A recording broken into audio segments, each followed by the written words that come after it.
left. Thank you. Let's do it.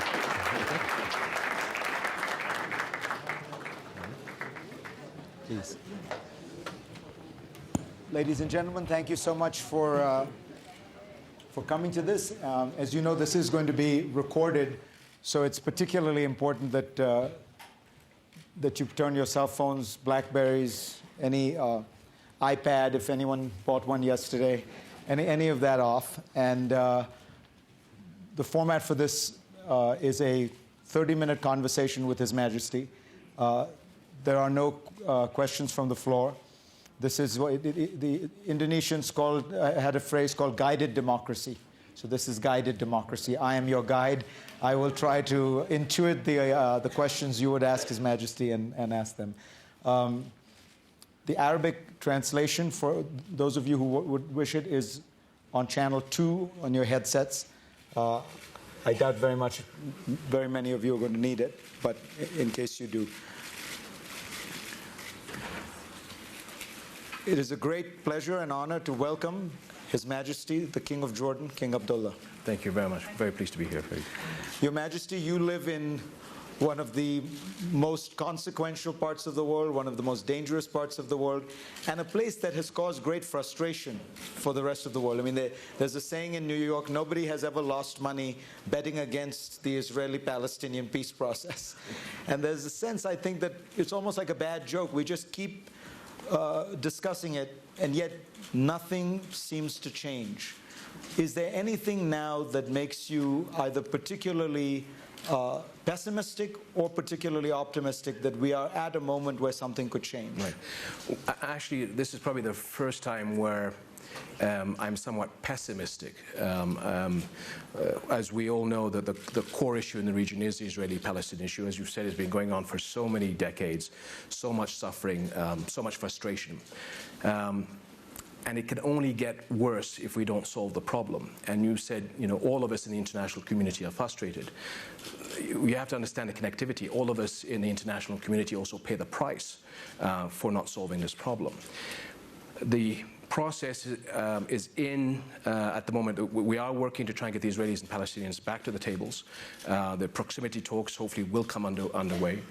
We are waiting for the United States to hopefully give us undivided attention on this issue. So if we don't get a clear mandate over the next month or so, then I'm not convinced that we're going to move the process forward. What we have to keep in mind is... Let's stay on that, though. You're saying if in the next month you don't get a clear sense from the United States that it is pushing hard on this, you feel like things are going to stall? Well, we have the Arab Summit meeting in Libya in the end of March. This opens for people to maybe voice their views that they're not convinced that anything is going to move forward. I mean, at the moment we have the 57-state solution, which is the Arab-Islamic peace proposal for Israel. There's been attempts in the past by certain countries to try and pull that off the table. People are disheartened. People are not convinced. I think the credibility of the US is under question now. So we really have to be able to move the process forward in the next month or so, especially leading into the Arab Summit, so that we don't have any confusion coming out of there. But the Obama administration has tried to appoint a special envoy. It has called on the Israelis to free settlements. Do you feel that the Obama administration, I mean, what you're saying is pretty significant. You're saying there's a loss of credibility, a potential loss of America's image if it doesn't do something. What can the Obama administration do? Well, I personally believe that the president is extremely committed to it, but we also know that America is dealing with many other issues, internally, health plan, other issues. Massachusetts was, I think, something that hit the news. Do we have the undivided attention of the United States, which is something that we desperately need in the next month or so to set the right tone for negotiations with Israelis and Palestinians? And the only other thing I just want to clarify is, sooner or later, there's an invisible line in the sand that we will cross that will be clear to everybody whether or not the viability of a two-state solution is there. And I hope we haven't crossed that yet, but when or God forbid, we do cross that line, then I think we doom the Middle East and the region to many decades of instability. So the more time we spend talking, as you say, and not solving this problem, we all pay the price. And there are already voices in Israel saying that the two-state solution is the wrong way to think about this. We need to go back to thinking that Jordan is the Palestinian state, because of course a majority of Jordanians are Palestinians. What sense does that make? I mean, the two-state solution is the only solution that's out there. There are voices that every now and then say that there's going to be a Jordan option. A Jordan option on what? There's pushes by certain elements of the Israeli government to say Jordan takes a role in the West Bank. That is never going to work, and we have to be very clear that Jordan absolutely does not want to have anything to do with the West Bank. All we will be doing is replacing Israeli military with Jordanian military. The Palestinians don't want that. They want to have their own statehood. And again, what type of West Bank are we talking about? We're talking about a viable entity. What I think these people are offering to try and pull Jordan in is really nothing that would create enough statehood or make the Palestinians feel that they have something that's called their home. So Jordan, I'm on the record, we've said this so many times, we will not have any role in the West Bank. By trying to make Jordan Palestine doesn't make any sense to me. That's not going to happen. There are other certain people in Israel that are saying, well, if there's not going to be a Jordan option, the only other option out there is the one-state solution, which terrifies more Israelis than the two-state solution. And so I think that the only credible, viable way of solving this problem is the two-state solution, giving the Israelis and the Palestinians the ability to live together. More importantly, allowing Arabs and Muslims to then have a peace treaty with Israel. 57 nations, a third of the United Nations, do not recognize Israel today. So they're isolated in the neighborhood and further afield. You have some contacts with Israel. What is your sense of what is going on in Israel? What is the mood in Israel? Are they in the mood to negotiate? Because my own sense is the building of the wall has ended the problem of terrorism to a large extent in Israel, and it has made a lot of Israelis think, we can live with this. You know, what's the problem with just continuing as things are? Well, this is the challenge. I met with President Shimon Peres yesterday, who has always believed in a two-state solution and the importance of it because he's looking at the future of his country. There are those, I still think that the overwhelming percentage of Israelis and Palestinians do want a two-state solution and as quickly as possible. The challenge that we have in Israel in particular is to get beyond the politician to the Israeli people themselves, because they are so disheartened that they don't believe it's ever going to happen. And trying to wrap our minds on how to deal with the Israeli mentality. Many occasions I've sat down with Israelis to say, look, where do you see your country in 10 years' time? And work me back so we can figure out the synergies and the connections between Israel and the rest of the Arab world. No Israeli has ever been able to answer that question. Because of the security threat, they think in the here and now. They can only think of today. When is the next attack? When is the next bomb?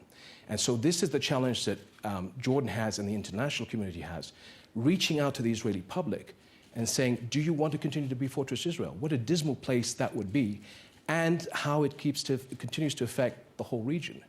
The challenge is to reach the Israeli people and say, we basically want the two-state solution to happen so that you can be integrated into the neighborhood. And that's actually a lot harder than people might imagine. You said the core issue is the Israeli-Palestinian issue in the region. I'm hearing people in the region, particularly in Saudi Arabia, say to me quietly, the core issue in the region is now the rise of Iran and what to do about an Iran that is interfering in Lebanon, interfering in Gaza, in the Palestinian territories, challenging us at every corner. How do you see the rise of Iran? I still go back to saying the core issue is the Israeli-Palestinian problem, because all roads in our part of the world, all the conflicts lead to Jerusalem. Today, Iran is putting itself as the defenders of the Palestinian cause. Several days ago, Osama bin Laden, in his taped message to the United States, again underlined the suffering of the Palestinians. It is the injustice felt towards the Palestinian people that allow other state actors or non-state actors to take the role of being the defenders of the Palestinians. If we solve this problem, then I believe we start to unwind all the other pressure points inside of the Middle East. So if there are those that are being threatening towards Israel from the Iranian regime, I keep telling the Israelis that if we solve the Israeli-Palestinian people, the first people that will stand behind the Israelis and say, thank you very much for those in the Iranian government, we have our statehood, we have our future. We don't need missiles pointed in this direction. So I think that the simple, easier solutions is to get the Israelis and Palestinians together that allows Arabs, Muslims, and Israelis to be able to integrate once and for all. That said, tell me what you think about the rise of Iran. How big a problem is it? Well, they have their internal difficulties at this stage. Iran is a very important and significant country in our part of the world. They're an ancient historic land. They're a very important player. I'm just always nervous about discussions that come up with state actors around our region that push people to say that the only alternative is a military solution. I hope that we can have a peaceful solution to the conflicts that some countries have with Iran. I think that the majority of the Iranian people would like to see a peaceful resolution to these issues. But could you in Jordan live within Iran with a nuclear weapon? Well, again, if you solve the Israeli-Palestinian problem, the question should be slightly different. I mean, I think there needs to be transparency on nuclear programs throughout the region, including Israel. And I think every country has a right to pursue peaceful nuclear energy. Now, again, the argument that I sometimes hear in circles is the Iranians are pursuing a military program, and therefore this is a threat to Israel. But if we solve the Israeli-Palestinian problem, why would Iranians want to spend so much money on a military program? It makes no sense. I mean, the country has social challenges, it has economic challenges. Why push the envelope in getting into a military program for what cause? If you solve the problem, you don't need to pursue that path. People in Washington who are going to listen to this are going to say he's soft on Iran. I'm trying to say that we should all talk and solve the problem. I mean, what we're doing is, you know, there's always going to be an enemy to Israel if we don't solve the issue. In the 60s, Egypt was the main sort of country that created concerns to the Israeli government. There's a peace treaty between Israel and Egypt today. It was then, in the past decade, Iraq was a threat. That has been solved, but has created a lot of problems as we're looking at it today. And now the new bogey monster is Iran. I think we have to get away from the perception of instilling fear and uncertainty. It all comes down to the Israelis and Palestinians solving their problem that releases the tensions across the world.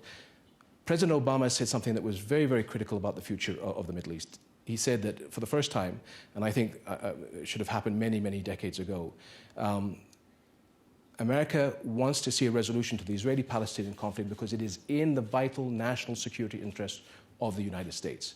Because he understands that as long as this conflict continues, as you said, if we keep just pushing this ball down the road for the next couple of years, we are all affected by that instability. We're all going to pay that price.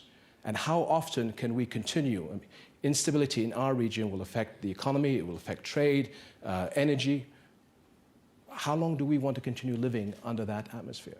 You spoke a couple of years ago about the danger of a Shia crescent, meaning the Shias in Iran, a Shia-dominated government in Iraq, presumably Shias in the Gulf. Do you regret having made that comment? No, well, that's not what I said. What I said is I was worried about certain members of the Iranian government using an agenda to create the perception of a Shia crescent, because the last thing that we need in this part of the world is a conflict between Sunnis and Shias. And so when I raised the alarm bell, I saw a political strategy that would, as an endgame, have the Sunnis and Shia at each other's throats. If you look back at the Iraq-Iran war, the war first started as a war of territory. It then became an issue of race, Persians against Arabs, which I think was wrong. Never did they ever come close to touching the religious aspect, because the fault line between Shia and Sunnism goes from Beirut all the way to Bombay. And it is a catastrophic subject to play with. In my view, I felt that there was an agenda out there that was going to try and push it in that respect. And I was sort of raising the alarm bell that cannot happen. And do you look at what is happening in Iraq, and does that give you some reassurance? Because it does seem to me, at least, that the government in Iraq, though Shia-dominated and though often somewhat tough in dealing with the Sunnis of Iraq, has not aligned itself with Iran. Iraq has tremendous challenges, and again, the stability of Iraq is extremely important for all of us. And I think that we as Arab countries have let down the Iraqis. We need to be doing more to outreach and be there for the Iraqis, which we haven't really done. The way I describe Iraq is, a slow movement towards the light. They have many challenges. I hope that the evolution of the next elections will bring more stability to Iraq. At the end, Iraqis believe in their nation, believe in themselves, and want to move their nation forward.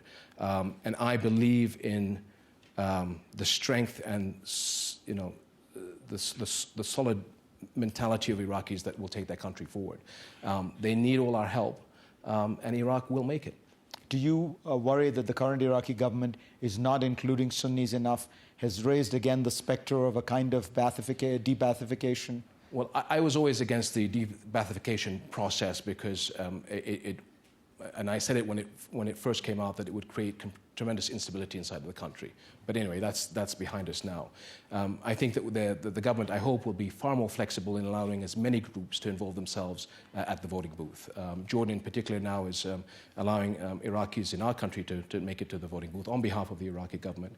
And the more participation of Iraqis in this next election can only be a good thing for the future of their country. How many Iraqis are in Jordan? Because when I was last in Amman, I was struck. Here was this country, Iraq, in civil war, and the effect in Jordan was just that it was raising real estate prices because you had so many hundreds of thousands of refugees coming and buying real estate in Oman, but it was not affecting the political stability or economic climate in Jordan.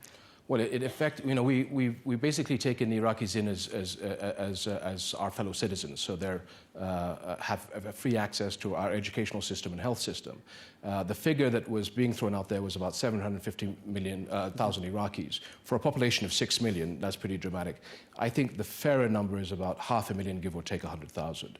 But it is a stress on Jordan. But again, I think there is a responsibility to be there for the Iraqis and to create the atmosphere inside of Iraq so that hopefully most of the Iraqis can go back to their own country.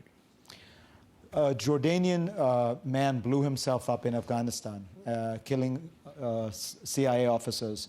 And it led to a great deal of speculation about Jordan's role in trying to take on Al Qaeda.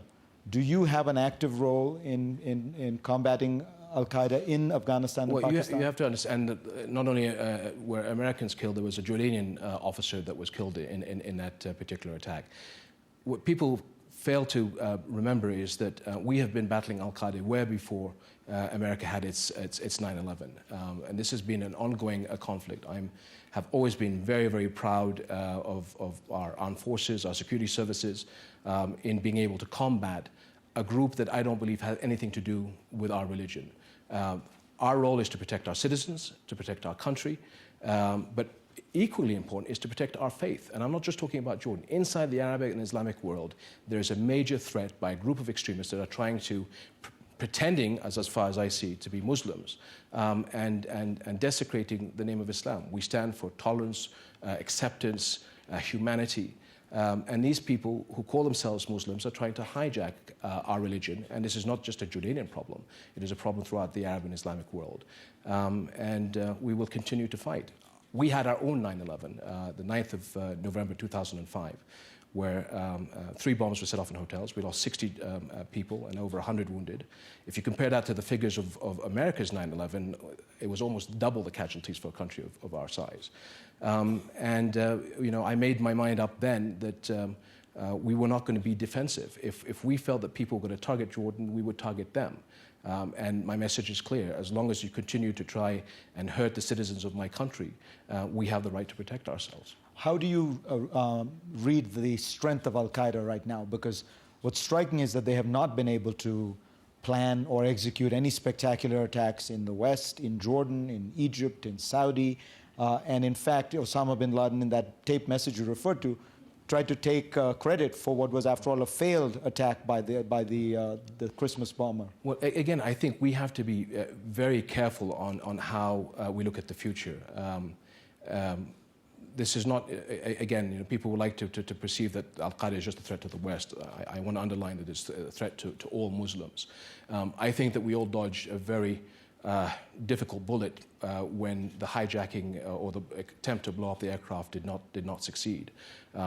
If it has been successful, the idea behind that was to have a profound effect on the West and change America's policies to the worse in dealing with our part of the world. We are building bridges between societies and between cultures. And what people like Al Qaeda want to do is try and destroy that. They don't want to see the Israelis and Palestinians solving their problems. They don't want to see different areas of our nations solving their problems and moving on with our societies. They want conflict. But do they seem stronger or weaker to you than 5 years ago? If, from a purely tactical point of view, one of the reasons why you're seeing them in Yemen and on the Horn of Africa is because they've been very badly hurt in Afghanistan and Pakistan. So they were shifting to a different area. A year ago, I did warn people in the region and the West that we could see the development of Al Qaeda trying to get a foothold on the Arab Peninsula. They have not been successful in their aims in Iraq, although they're still an effective, unfortunately, element of creating instability in that country. So if you look at their operations, if they're moving from area to areas because they haven't been able to hold down where they are. Having said that, because again of the Israeli-Palestinian issue, they are a tremendous recruiting ground for the disenfranchised youth that we have in the Middle East. And so that's a challenge that I think all countries have to face. Why is it that there is still, though, this cancer within the world of Islam? Anytime there is a terrorist attack anywhere in the world now, honestly, you really don't have to think about who did it in the sense that what community that person came from. You know that it is some fanatical, wrong-headed Muslim. What is it that has made it, and you know that there's so many people who say, why is it that moderates don't condemn these attacks? Why is it that the world of Islam allows this? What is your response to that? I think moderates throughout the Arab and Islamic world do condemn it.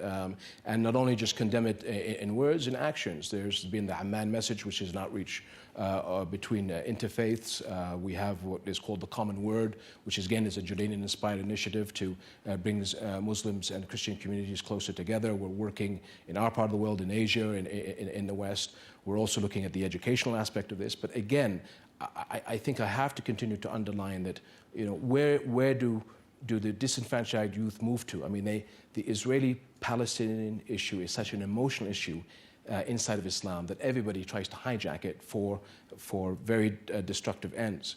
This is why it is so imperative for all of us to solve this problem. Otherwise, we will always live under the shadow of terror. And terror is not something, as you well know, that Israelis are having to deal with. Arabs, Muslims, the West are dealing with, all because of the core issue of the Middle East, which is the Israeli-Palestinian one. You really believe if you solve the Israeli-Palestinian issue, you wouldn't have some Nigerian fanatic who believes in jihad, who gets onto a plane? You're always going to have extremists in every religion. You're never going to be able to get rid of terrorism because there's always going to be evil in the world. What I'm saying is for evil to succeed is for good men to do nothing. And I think that's the challenge that we have. There's no magic wand that solves that problem, but it's not specific to Islam or Christianity or Judaism or any other religion. Evil is always going to be out there, but it allows us to create a new future of the people that are living in the region and allows us the tools to be able to bring our religion back onto focus and strengthen the role of the silent majority, that those extremists that have hijacked our religion have nothing to do with Islam. There are many people who have an alternate theory of what is fueling terror. And that is, actually one that was loosely associated with President Bush and his administration, expounded by people like Bernard Lewis, the Princeton scholar, which is that it is the lack of any kind of political openness in the Arab world that produces extreme opposition movements, that produces the desire for jihad, that Al Qaeda began as a group that wanted to topple the governments of Saudi Arabia and Egypt. It only later on latched itself to the Palestinian cause. And that unless you have openness in the Arab world, you will not be able to find a way to avoid these extreme political movements. No, listen, I think reform is not something that you can wait until the Israeli-Palestinian issue is resolved. Jordan, as a prime example, is embarking on reform.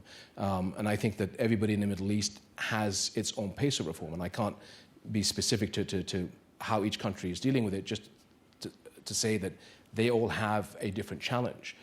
We have the largest youth cohort in history. We have 200 million young men and women that need jobs in the next several years. If we don't create a positive future where they have a role and a say in their future, definitely we're going to have a major problem.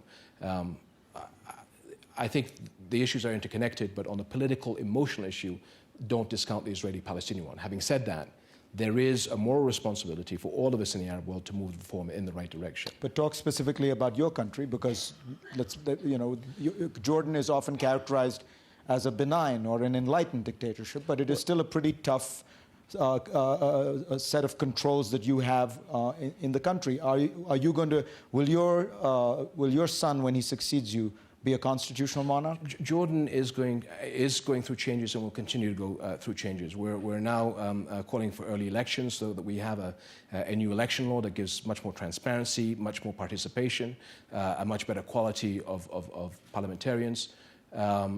And so I think where you have the issue that democracy is going to happen through the ballot box, we've seen several cases in the Middle East where actually it's gone the other way. We have to push the envelope, and it comes down to education, to empowerment, to a larger role in society. We are embarking on a major program which I think will allow Jordanians to move democracy in the right direction in Jordan. That's decentralizations. If you look at the Arab world, very strong central governments. The program that we have in Jordan now is to decentralize and give more power to the people across the different governance. But again, this is something that we've realized through experience can't happen overnight. There's the issue of capacity building also, that they're capable of being able to move their societies forward. So we are addressing all these issues. It takes time, and I wish it could move faster than it has been. I think when I look back at the past 10 years of the reform aspect of our country, in many cases, sometimes you take 2 steps forward, 1 step back. There is resistance for change.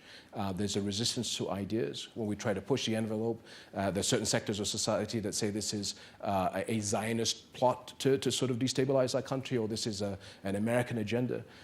So it's very difficult to convince people to move forward. I believe that what's the end goal? Let me repeat my final question, which was, will your son be a constitutional monarch? Now, of course, given your age, that he's going to wait for a long time. But at some point, I mean, Prince Charles hasn't seen anything yet. It's going to take a while. But at the point he ascends the throne, what will Jordan look like? I know exactly what you're saying, and what I'm trying to say is that the way Jordan is today is not going to be the Jordan of tomorrow. But having said that, how do you make that transition? If you look at Europe by itself, there are several monarchies there, all have different strengths and weaknesses on how they deal with the governments and with civil societies. The future that I see of my country is, and again, Europeans understand this, is for democracy to move, I think in our part of the world, is the strengthening of the middle class. 10 years ago, I said, my role is to be able to get food on the table. What I'm trying to say by that is trying to create a vibrant, capable, and effective middle class. The quicker and stronger that we can be able to do this, the easier it is for political reform to move forward. So from day one, my view has always been in strengthening our society and getting Jordanians to have a much stronger role that then leads to political reform for the future of my country. And that's the only way that you can get. Monarchies have to adapt and they have to move forward. But I think that's all I can say now. It's a partnership between me and the people of being able to move the society so that they're capable of moving the democracy forward. And I know that the Jordanians have it in them and have the capability. And I hope that as we start with decentralization, that's going to move Jordan strongly. A final question. This is the 10th year of your ascending the throne, am I correct? In this period, you have really dramatically transformed Jordan's economy. It's a country that has no natural resources and has been growing steadily and strongly. What did you do, and what has been most effective? What is the lesson in terms of creating growth in countries like Jordan? Well, first, don't give up. I think is the message. Don't take no for an answer. There are members of my society that, when I say let's do something, there's I wish I could translate it into English, but it's this. The Arabs will know what I mean. When I say, let's move this sector of society, that's never going to happen. We can't find the money. And I think that has been the major challenge that I've had over the past 10 years, is not to be intimidated by that I get from society. And it takes we move forward. Sometimes we get knocked down. You have to dust yourself off and just keep trying. We as Jordan are not where I wanted it to be, but again, there's been a lot of regional issues. But I'm the type of person that wants everything today and not tomorrow. If I can put it down to a single maybe way of, and I think this is relevant to the rest of the Middle East, is if you want to move Jordan and your countries forward, it comes down to education, education, education. The incentive that you give to your youth is going to be the make or break future of the country. And I've got my good friend, the Crown Prince of Bahrain here. He's moving his country, understanding, I think, the same language that we speak. There's a core group of young countries that believe in that vision and the ability to move their countries forward. I'm optimistic about the future, but we just can't accept defeat and no as an answer. Your Majesty, thank you very much. Pleasure. Thank you. That was wonderful. And I think really gave people a sense of the comprehensive.